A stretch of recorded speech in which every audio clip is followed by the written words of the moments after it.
حضرت ابو ہریرہ رضی اللہ عنہ نبی اکرم صلی اللہ علیہ وآلہ وسلم کا یہ فرمان نقل کرتے ہیں، ایک شخص اپنے بھائی کی زیارت کے لیے دوسری بستی میں گیا تو اللہ تعالیٰ نے اس کے راستے میں ایک فرشتے کو بھیج دیا۔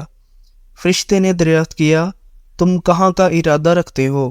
اس شخص نے جواب دیا، میں اس بستی میں اپنے بھائی سے ملنے جا رہا ہوں۔ فرشتے نے دریافت کیا، کیا اس نے تم پر کوئی احسان کیا ہے جس کا تم جواب دینا چاہتے ہو؟ اس شخص نے جواب دیا، نہیں، میں اس سے صرف اللہ تعالیٰ کے لیے محبت کرتا ہوں۔